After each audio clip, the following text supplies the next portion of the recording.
Mga katambay, mga kabayan, si Kamanong po, nagbabalik po muli para po magkomento po sa inyo dito po sa Tambayang Makabayan.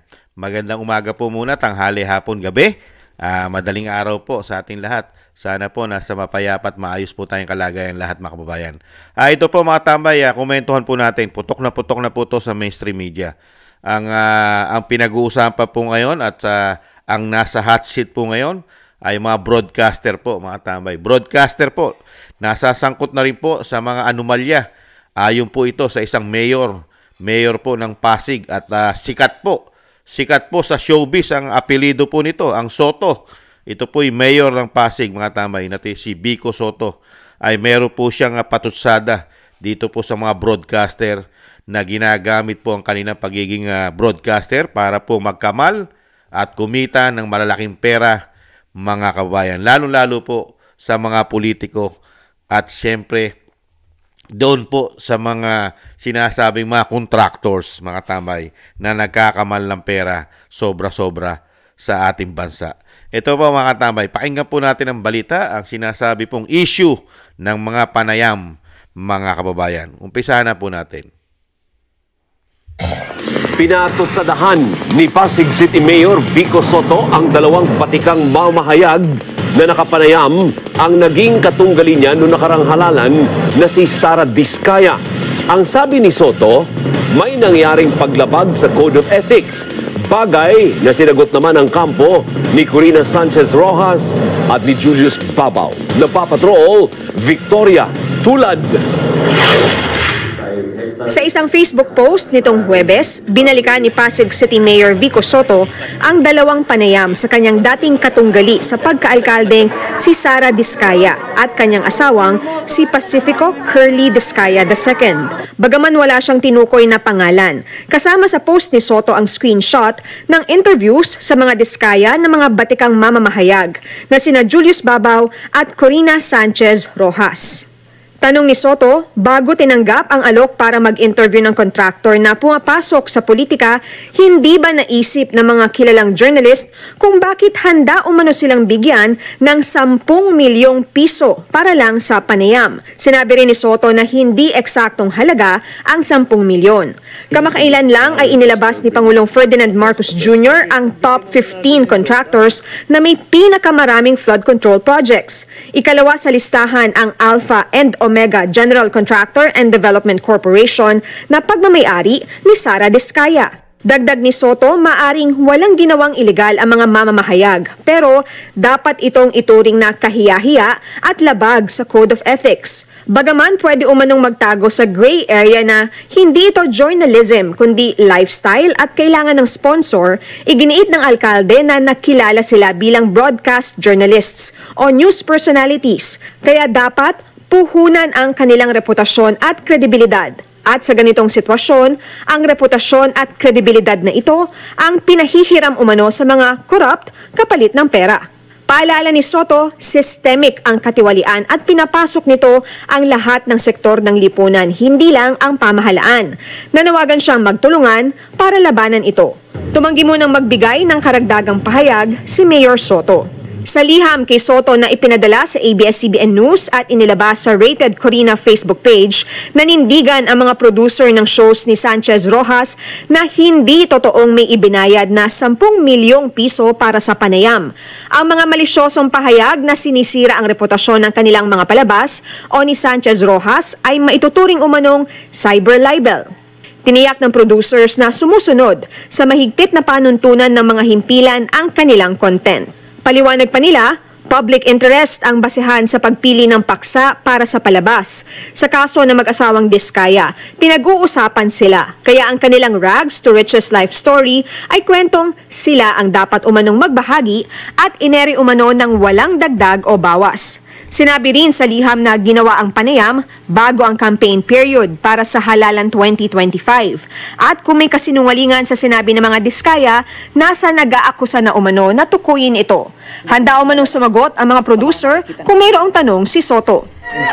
Sa kanya namang pahayag sa PEP, Pinabulaanan ni Babaw na may 10 milyong pisong ibinigay para sa panayam, na ang layunin lang umano ay ma-inspire ang mga tao sa kwento ng mga Diskaya. Nilinaw ni Babaw na ang turang panayam ay para sa isang lifestyle feature sa kanyang YouTube channel na tampok ang mga kwento ng tagumpay. Dagdag niya, walang binanggit ang mga Diskaya na papasukin nila ang politika nang mangyari ang panayam, at hindi pa umano lumalabas ang mga issue tungkol sa kanilang mga proyekto sa pamahalaan. Wala pa rin pahayag ang mga Diskaya sa issue. May paalala naman si University of the Philippines Journalism Professor Danilo Araw sa tungkulin ng mga mamamahayag. We should distinguish between advertisements, paid advertisements, and segments. You cannot say that 1 minute I am a personality who can, let's say, endorse. Ay nako, bago pa ba yan sa ating bansa mga tambay, ang mga media, ang mga broadcaster na makilala, mga sikat? Hindi na po bago yan, mga bayan. Hindi na po bago ang nakakapera sila at ginagamit nilang pera, ang kanilang popularidad, ang kanilang kasikatan. Lalong-lalo po pagka malalaking kumpanya ang iyong pinapasukan. Marami pong yumayaman na dyan umano. Hindi po ba sa mga lagayan, suhulan at nababayaran? Bago pa ba sa ating bansa yan? Yung mga media broadcaster ay nasusuhulan at nababayaran, pati ang kumpanya, Di po ba? Kaya nga, di po ba binabayaran sila? Hindi po ba lalong-lalo po itong mga malalaking istasyon sa ating bansa? Pagdating nga lang dyan ng halalan, pinakakakitaan po yan ng mga istasyon. Di po ba pagka meron po advertiser dyan o sinasabing yung kanila pong campaign advertise na ipalalabas sa mga TV station na malalaki. Hindi po ba magkano po sinisingil dyan na mga istasyong higante? Hindi po ba daan-daang milyon ang kanilang kinukomersyal dyan, mga TV ad? Hindi po ba? Politiko nagbabayad sa kanila. Kaya nga, sasabihin po nitong mga tao na ito, katulad ni Corina at ni Babaw, na sila'y malilinis at hindi po nagpapabayad at hindi nasusuhulan, baka tamaan kayo ng kulog at kidlat. Umano, hindi po ba kayo nagsisinungaling? Nagtatanong lang po si Kamanong. Hindi naman po masama magtanong. Kaya yung sinasabi po nitong mayor ng Pasig na si Soto, may katotohanan po yan. Mga bayan, nakita nyo po, napakaraming mga broadcaster na nagsisiyaman. Hindi maipaliwanag kung bakit biglang yaman ng mga taong ito. Instant! Hindi po ba? Grabe! Kaya napakaraming ganyang issue na. Dekada na po yan. Hindi po ba? Dekada na ang mga broadcaster at sa mainstream media. Hindi po ba? Nasusuhulan. Hindi pa ba natin na nakikita yan? Di ba nagsitanda na tayo? Nakita na natin ang kalakaran po ng media sa ating bansa. Ngayon nga lang malalaman mo na ang media sa ating bansa ay bias Hindi po ba? Bakit ko po nasabi? Kung yung mga Duterte, kinakalkal nila na korap. Pero yung korap ngayon sa ating bansa, kinakalkal ba nila? Tinutugis ba po ba ng mainstream media na araw-araw batikusin ang korupsyon ng administrasyon ngayon kasama ang speaker ng Kamara? Sige nga. Di po ba? Saan lang po nila dinadala ngayon ang issue ng korupsyon? Gamit ang media sa mga contractors. Nakita nyo po ba ang hinahabol ng mainstream media? Yung puno! Yung puno! Di po ba? Sino po ba pangapuno? Lalong-lalo po pag-control ng pera sa ating bansa. Sino? Katulad po ng Biskaya. Yan po nasa hot seat po yan. Kumikita po yan ang napakalaking pera sa mga nakukuha nilang proyekto sa gobyerno. Itong mga Biskaya. Kaya nga po na-interview nila yan dahil sa dami ng pera niyan. Sako-sako. Baka hindi lang sako-sako pera niyan. Truck-truck. At napakaraming mga luxurious niyan. Hindi lang po mga sasakyan ang pag-aari niyan. Napakarami rin pong mga luxurious yan. Mga personal, bahay, di po ba sasakyan? At baka may mga ari-arian pa sa ibang bansa yan. Yung mga Biskaya na yan. Hindi po ba? Saan yumaman yan? Di po ba sa pera din ng taong bayan? Sa mga proyekto na napakaraming issue din nila, lalo-lalo sa mga ghost project at sa mga mahihinang klaseng proyekto na kasangkot ng mga politiko sa ating bansa. Makakakuha po ba ng malalaking proyekto yan kung walang mga kadikit na mga politiko yan, katulad ng mga Biskaya? Puputulin ang mga leg niyan.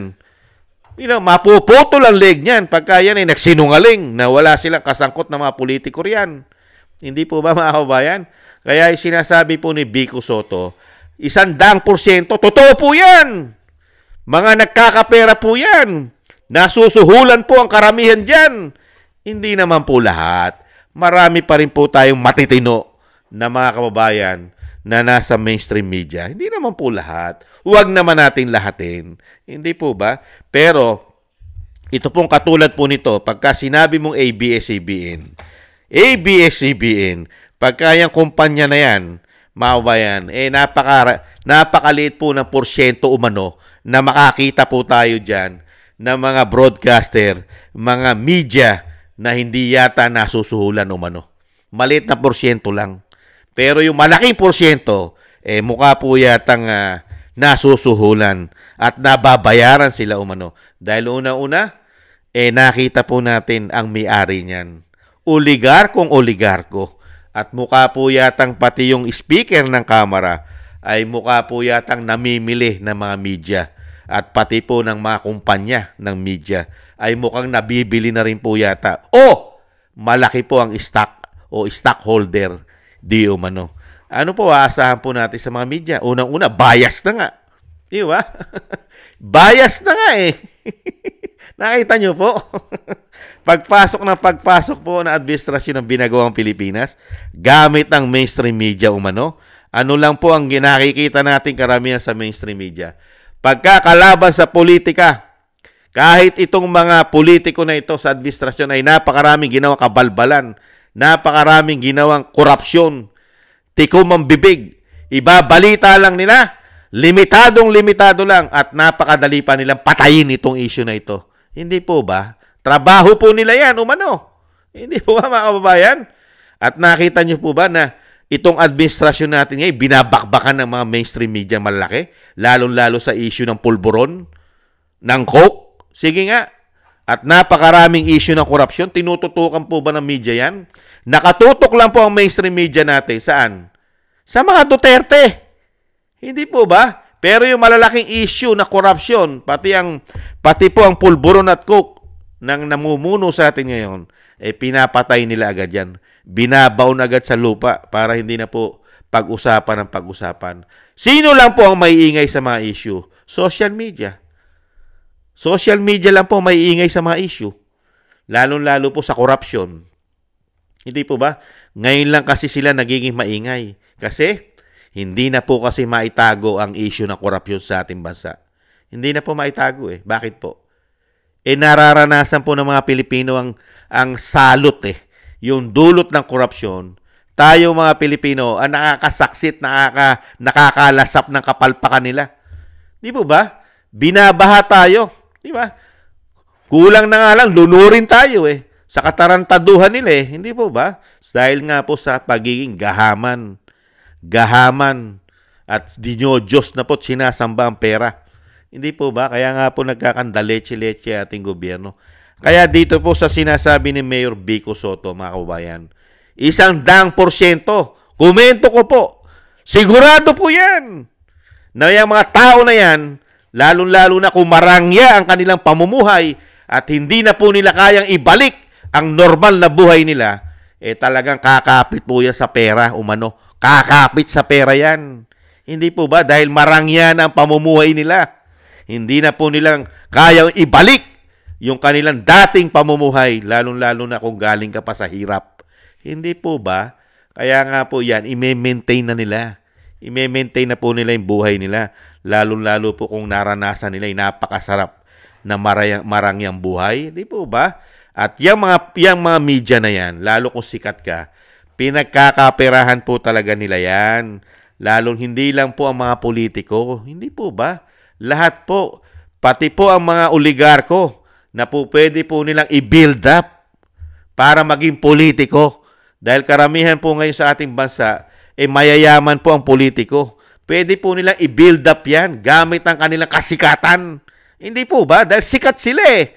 Kung sikat nga lang si Kamanong, baka napakarami rin nag-o-offer kay Kamanong. Hindi po ba? Pero hindi ko po katatanggapin yan, lalo-lalo kung politiko at sikat ay barumbado at hudas at demonyo. Hindi po ba? Kaya lang itong mga tao na ito, dahil nakasanayan na po nila yan umano. Nakasanayan na nila yan Mga kabayan, easy money. Hindi po ba? I-build up mo lang, magsasalita ka lang na mga ilang minuto, di ba? Instant money na, milyones na.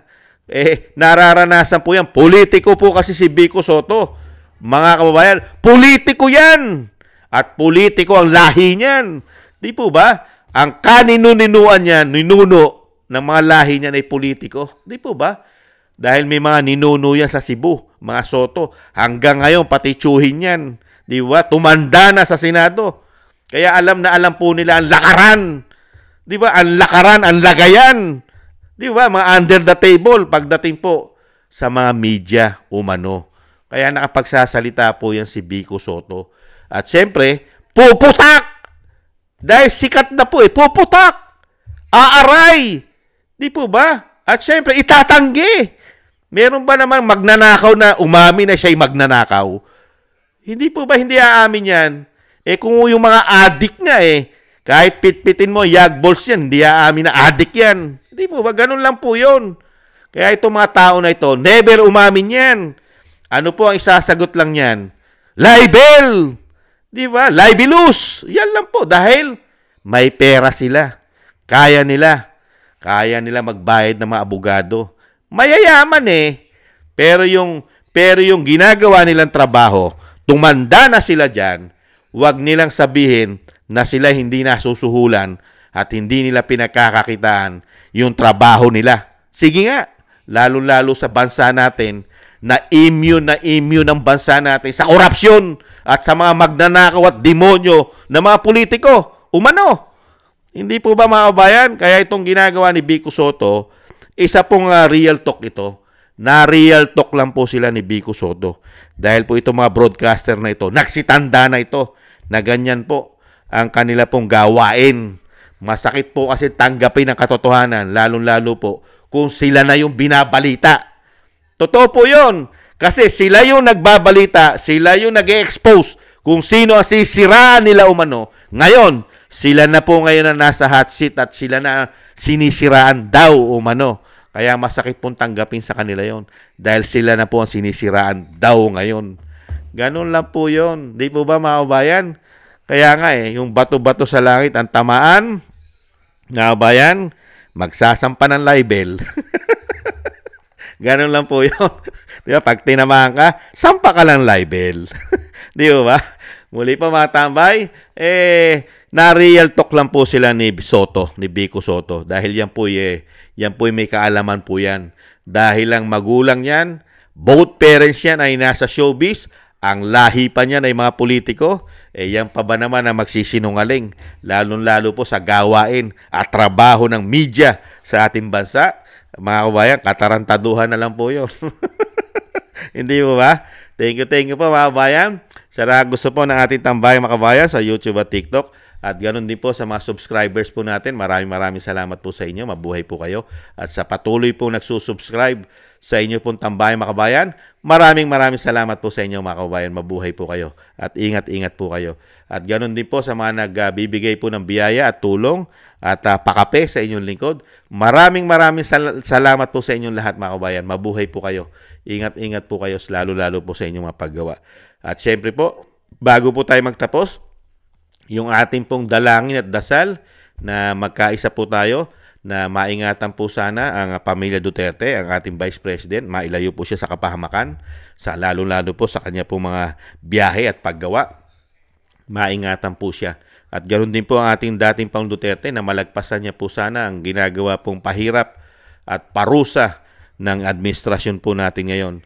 Ay malagpasan po sana niya. At syempre po, madugtungan pa po ang kanyang buhay at kalakasan. At mailayo po siya sa kapahamakan. At makabalik na po sa ating bansa sa lalong mabilis, mga kababayan. Maraming salamat po sa mga dasal at panalangin po, mga kababayan. At ganoon din po, mga kababayan, tayo po'y magdasal at manalangin at tayo po'y maingatan at ang ating pamilya mga kababayan. Maraming salamat po. Bye-bye. Ingat-ingat po tayo.